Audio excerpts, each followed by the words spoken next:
This is The Clash, where the real world clashes with a true Christian worldview. Join former professional wrestler Chris Whaley, known as the Masked Saint, who is an author, pastor, and teacher that brings his wrestling skills into the squared circle and tackles real-life issues. Along with Jeff Dixon, best-selling author, internationally known teacher, leader, and pastor who is not afraid to tackle the tough issues of the world we live in. Together they form a tag team of wisdom in The Clash.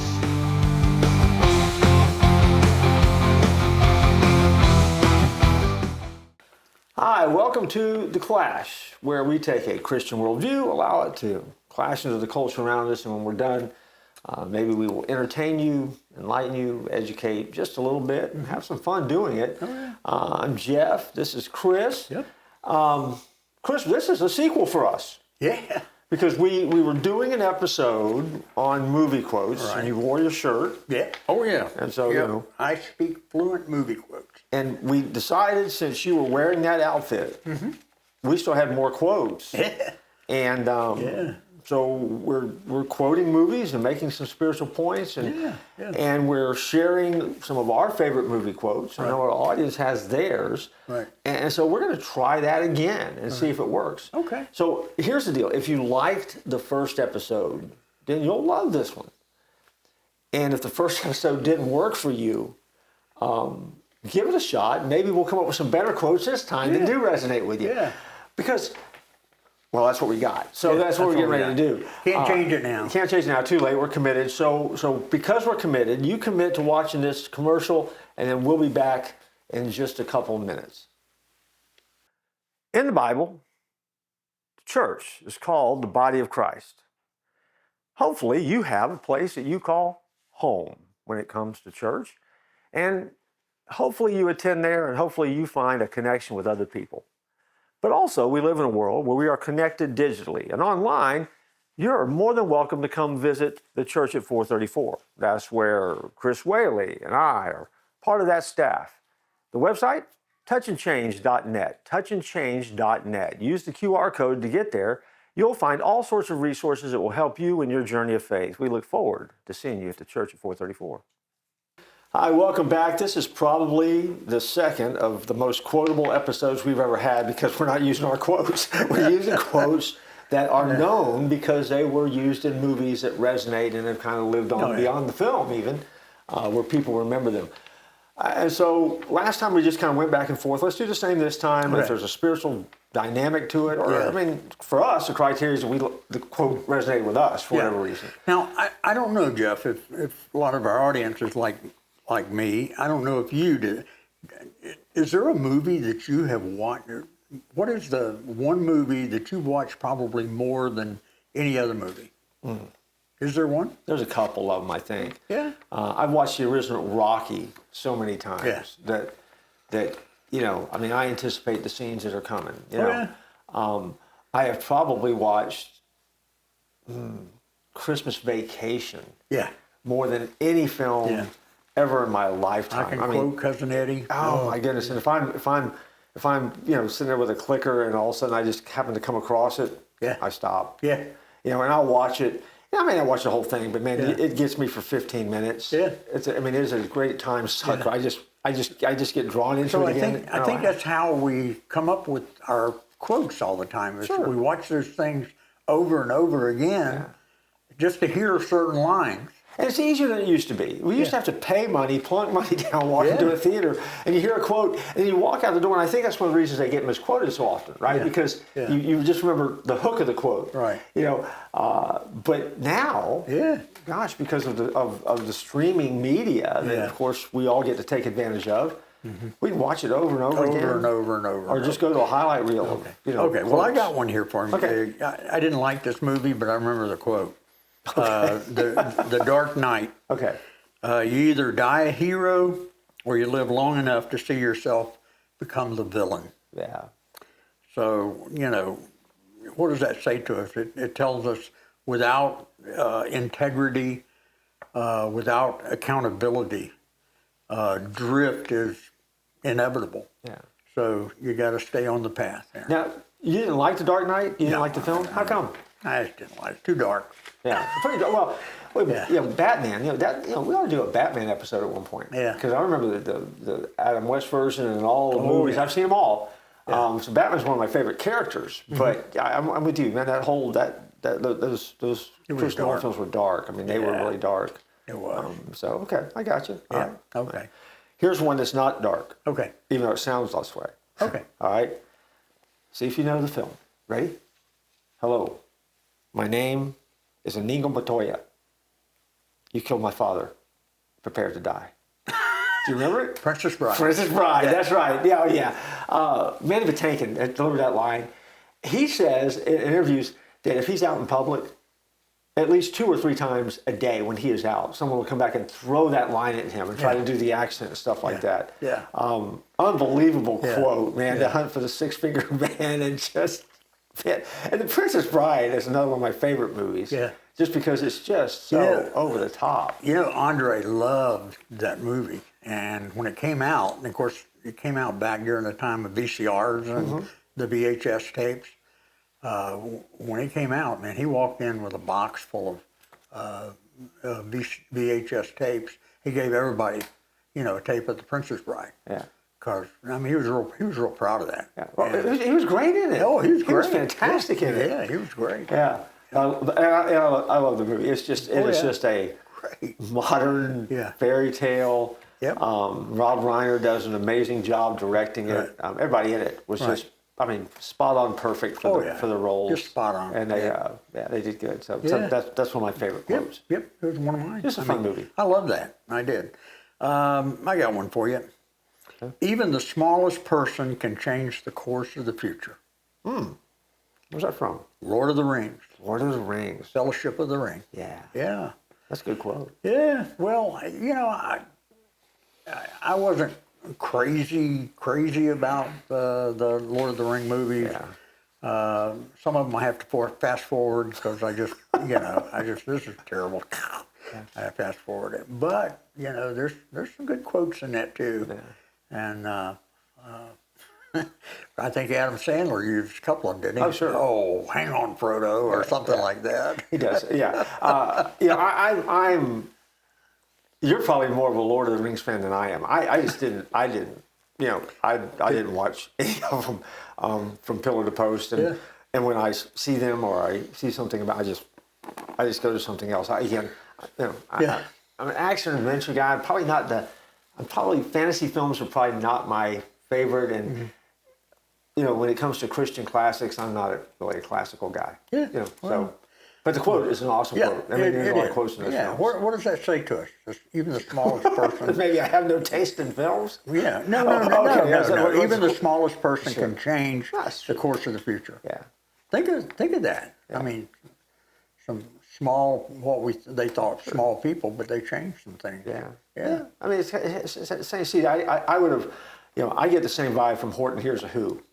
Right, where Horton Hears a Who. So I mean, but the same thing. It doesn't matter how big, how small you are. Yeah. You make a difference. Yeah. I mean, so I love. I mean, the quote itself is a very powerful quote for me. Well, when I saw that movie and I heard that line in my second church, there was I'll never forget my first Sunday at that church.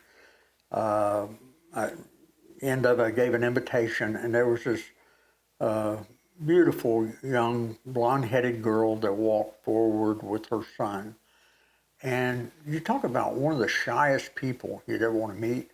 I mean, my hearing wasn't as bad then as it is now, but when she talked, I had to lean in because she was so quiet.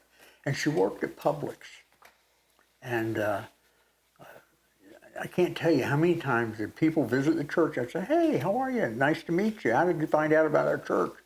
"Well, I was in Publix, and this little girl there in Publix told me that she goes to church here, and she invited me and my wife, and so we came." And I knew exactly who they were talking about. But I can't tell you how many times that happened, where this little shy girl probably won more people to the Lord in that church than even the pastor did. Sure. I mean, she was incredible about sharing her faith and all. And she's one of those small people that changed the course of the future of that church. So that's cool. I'll always think of that. All right, what's your next one? Well, this one, This one is, and this is low-hanging fruit, okay? Okay. It's a line that was written in the original book, and it became a part of the movie. Mm-hmm. And when I say it, you're going to go, oh, yeah, it's easy. All right, ready? Yeah. There's no place like home. The Wizard of Oz. Wizard of Oz, baby. Yep. No place like home. I grew up in an era where we didn't have, this would date me, but we didn't have VHS machines. We didn't have, we didn't have the opportunity to watch things on Blu-ray. Compact discs did not exist at the time. And so the only time you could see The Wizard of Oz was either in the theater or on a Sunday night when they always aired it after The Wonderful World of Disney on television. To get to that moment, no place like home. No place like home. Great. I mean, and obviously the spiritual implications of that are huge. Huge. Because from the moment we're created, we're always headed home. There's no place like home. Right. It's just a matter of whether we're going to get there or not. Right. Because we were created to be home with Jesus. Right. And so I mean the spiritual jump really isn't very hard. Yeah. But it is a pretty powerful line. We're taping this the week after the Masters. And I'm one of those few people that actually has had the opportunity to go to the Masters. Okay. And I equate that with the Wizard of Oz, because when you walk through the gate, you remember when Dorothy goes from her house to Oz? She goes from black and white to color. That's the way it was when you go to the Masters and you walk through the gate. My mouth dropped open. I was like, oh my goodness, I couldn't believe You're here. how beautiful it is, and the colors and everything. And I'm colorblind. I was going to say, I was going to mention that. I thought, Yeah. So did you go from black and white to color when you went into the Masters?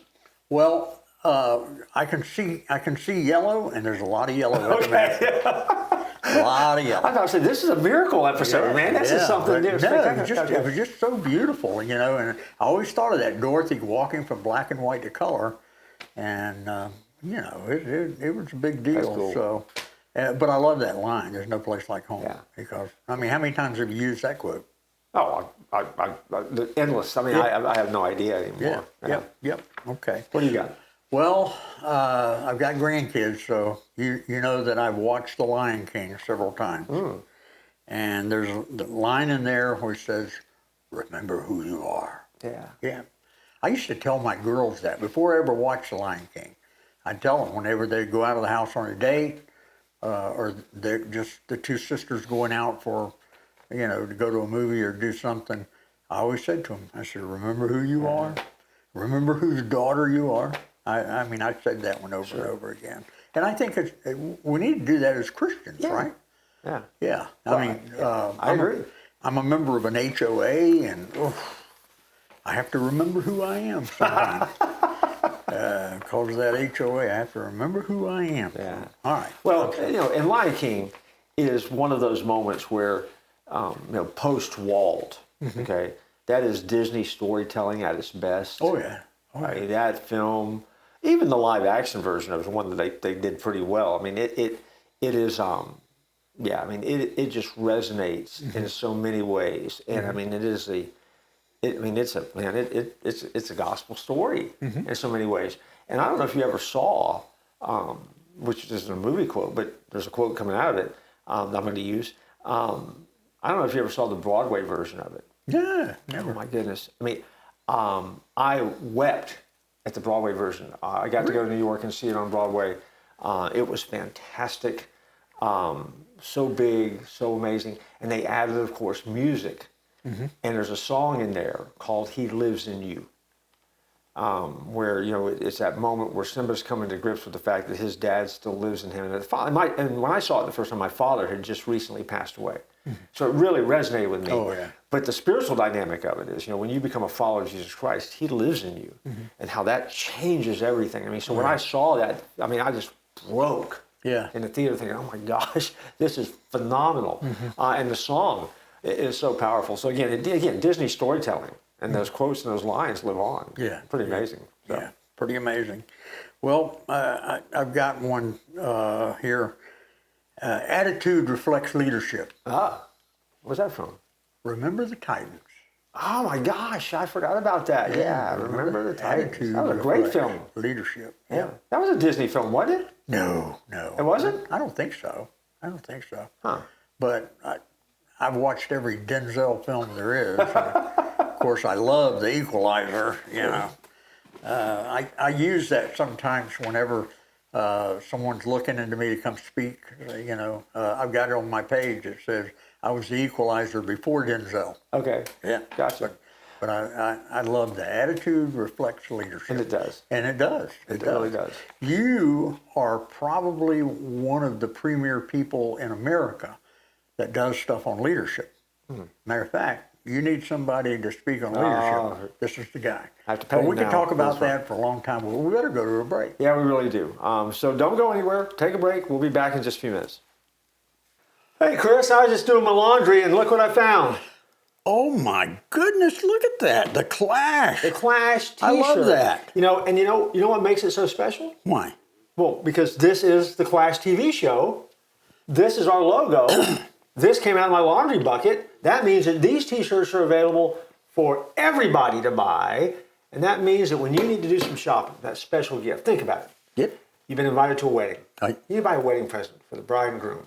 Wow. Matching Clash T-shirts. How awesome! Every would that home be? needs that. You know, when they have a baby, what do you want to get the baby? A onesie. A onesie, a Clash onesie. You can get that as well. Right. If you're looking for that extra special gift for a loved one, Right. you can go to the Clash store and get a Clash journal. You can get Clash magnets. You can get Clash widgets and gadgets and keychains. All of that is available. All you have to do is visit the Clash store. We live in a great day, Jeff. We do. And perhaps the greatest store out there is the Clash store. So follow the QR code at the bottom of the screen. You can go to the Clash store and get stuff your very own. It'll make us happy. It'll make the show even better. And you can put on your Clash gear while you watch every single episode of The Clash. Absolutely. Welcome back. This is the second half, or the sequel to the sequel and the sequel episode, where we're throwing movie lines, if that makes any sense at all. And we're just going to kind of fire a few more here. We're kind of on a downhill run here. Yeah. We're going to have to wrap this whole topic up here in a little bit. But one of my all-time favorite films is where this line is found. Okay. Ready? Yeah. We're going to need a bigger boat. Jaws. Yeah, you're gonna need a bigger boat. When I say that line, I can look at Roy Schneider's face when he steps back after he has seen that shark, and I mean, you know, in the theater. I remember when I saw it in the theater first time. There was that jump factor when the shark comes out of the water, and then immediately laughter when he throws the line. I mean, to me, Spielberg in that moment, as a young director, man, he just hit a home run out of the park with that sequence, with the way he put it together. So powerful. We need a bigger boat. That was a great line. And we use that one in so many different ways too, right? I've used it, and I got another. You know, when Richard Dreyfuss says, who's the old guy on the boat? Clint? Yeah. When he says, Richard Dreyfuss says, that's a 20-footer, 25, 3 tons of him. You know, I love that line. Well, and that line, that catch line, also though, when they were making the film, it resonated with the crew. We need a bigger boat because everything went wrong. I mean, that film was, I don't know if you've seen the backstory on that, but the film was just miserable to make, and they were trying to do it on the cheap, and Spielberg was trying to push it through. He's a young director. So they would often throw, when something had gone wrong, we need a bigger boat. I mean, because it just wasn't working well. And so it really became the catchphrase for the film, and very much on purpose with everyone. Fun stuff. Well, I got one for you. Okay. This is Batman Begins. Another Batman quote. Why do we fall? So we can learn to pick ourselves up. That's good. That's spiritual. Yeah. That's it, man. How many times have you fallen? I've used that analogy before so many times in messages, and I've asked people. I said, which one of you, walked the first time you let go of the coffee table? No, that's part of life. Too many parents want to catch the kids before they fall. You gotta let them fall and get back up. Sure. Keep trying. That's some great analogy there. What's yours? Well, this probably reveals too much about me, but this line always resonated with me. It's just a flesh wound. What's that from? Monty Python. Oh my God. And it search for the Holy Grail, right? when the guy gets his arms and leg cut off, and he's still fighting, and the guy just there in this dialogue. It's just a flesh wound. Just a flesh wound. I mean, and he's like, your arms laying on the ground. I mean, it's just. It's that attitude that we have that no matter how bad it is, it's just not that bad. Yeah. Just throw a little dirt on it, rub it off, and go on with it. Yeah. There really are some spiritual implications to that. But at the end of the day, there is a moment where we have to come to grips with, we have to know when we are hurt and we need to slow down. And in other moments, we just need to keep pressing on. Yeah, you. This is the bad illustration of that. But it makes me laugh every time I saw it. Yeah. Almost as much as when the killer rabbits attack. But neither here nor there. It just. The killer rabbit. It just again, just a movie that was just funny to me. I got one for you. Okay. Show me the money. Oh my gosh! Yeah, that's Jerry Maguire. Yeah. Yeah. Show me the money. Why is that resonate? I mean, what's the? Well, what we chase is what we worship. And, there's a lot of people chasing money and worshiping money. Yeah. And I guarantee you there's never going to be enough. So you got to keep going. And also the implications of that one, too, are huge. Because, again, there's also that whole moment where, for all of us, we need to put up or shut up. Yeah. Right? I mean, in some ways, that's that line, right? Yeah. Show me the money. Yeah. Okay, yeah, we're talking about, okay, you've got to step up and do it. Right. And I think that sometimes as followers, we talk a really good game about loving Jesus. But, sometimes we have to put up or shut up. Yeah. So I think that, to me, with that line, really has a little bit of that clout, kind of draws you back to that moment that, Right. you need to prove it. Yeah, so, prove it. Yeah. Yeah, I'm a Will Smith fan, too. I mean, I mean, any guy that slaps somebody on national TV when it's live. I mean, my goodness. That was kind of dumb, though, wasn't it? Yeah. But he did a movie called The Pursuit of Happiness. Uh-huh. And there's a line in there, don't ever let somebody tell you can't do something. Right. Yeah. And that's a great one. I mean, you tell your kids all that? Yeah. Yeah. Man, I think there isn't a parent out there Sure. that hasn't used that line. Yeah. So, It's a powerful line. yeah. Well, I've got one for you, and it is my favorite film line of all time. Okay? Oh, the all time. It is. There will never be another film, and I will have to edit it to share it. Okay. Okay. All right. But I think everyone's going to figure this out. Okay. You ever see True Grit? Not the remake. That was weak. But the original, Wayne. John Wayne. Yeah. Where, Rooster Cogburn. Yeah. And they're Glenn Campbell. Yeah. Oh, yeah. They're in the field. John Wayne is out there on his horse, and there's 4 guys that he's facing off with in that meadow. And the dialogue, okay, now this is not the quote, but Ned Pepper, he looks at him and says, what's your intention? Do you think 1 on 4 is a dogfall? And Rooster Cogburn says, I mean to kill you in 1 minute, Ned. Well, I'll see you hanged in Fort Smith at Judge Parker's convenience. Which is it?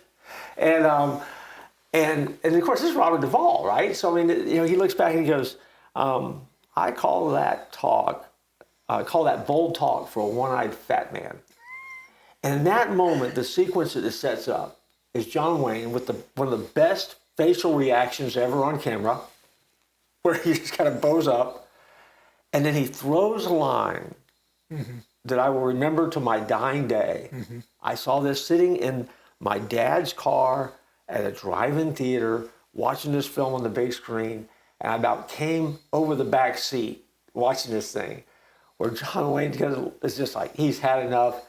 He takes his rifle, flips it around in his hand, pulls his gun out, takes the reins, and puts him in his teeth as he throws the line, fill your hands, you son of a buck. Yeah.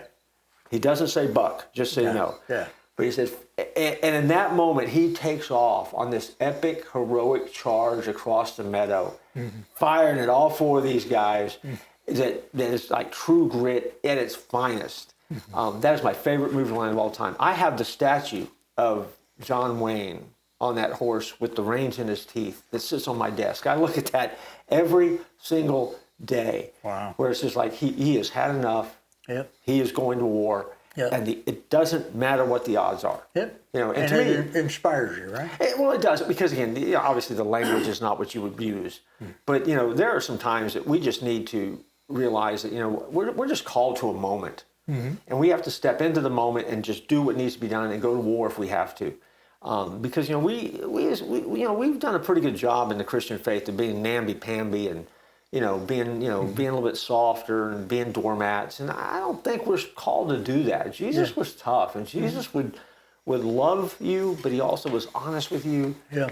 And sometimes I think that we have just watered down the gospel so much that we've almost lost the impact of the moment. And I think, and to me, that's just a high impact, high moment theater, which is a lot of fun. Yeah.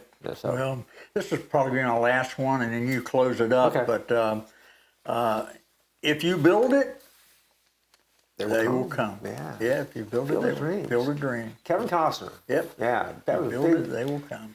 Yep. That was a fun movie. Yeah. It really was. Yeah. You know, kind of had that. I mean, Yeah. You know, it kind of wove a whole lot of different. You know, it was a sports movie, but a little bit of that fantasy movie. Yeah. And that inspiration, drew a little history in. You know, you're like, what? What is this? When you watched it. Who's the black guy in it? I love James Earl Jones. Yeah, James Earl Jones. Yeah. Love his voice. Oh yeah, he's great. Yeah, that was a good film. There's several good lines in there, but that was the one we all remember. Yeah, and I watched that film a few times because, again, the more I watched it, the more I liked it too. You know, it's because I think I was so unprepared. Yeah. For it, because you walk in this thing, it's a baseball film, and it is, but it's more than that. You know, and it's pretty powerful. Yeah. You know? Especially when he's throwing balls with his dad. Yeah. Yeah. Pretty special. It's pretty neat. Well, take us home. Well, you know, we've shared some movies that we liked, some quotes that we've liked. I'm sure we've hit some of our audience's favorite quotes. Had to have. Yeah, and I'm sure they got their own list, and they may think that we're just complete morons for what we watch and what we like and what resonates with us, and that's okay. You're entitled to do that. Yeah.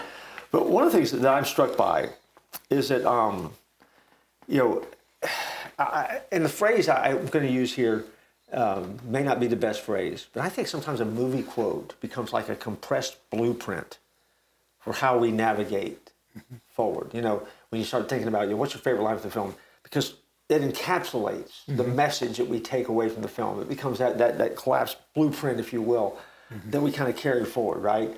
I mean, I think in the very first episode, you start with a great Rocky quote that is the stuff of posters and pictures and coffee mugs and stuff like that talks about, you keep getting back up, But I mean, that compressed the blueprint of that entire film, and I think in some ways, these quotes that we've done become what lives on and is that main idea that you take out of anything. Right.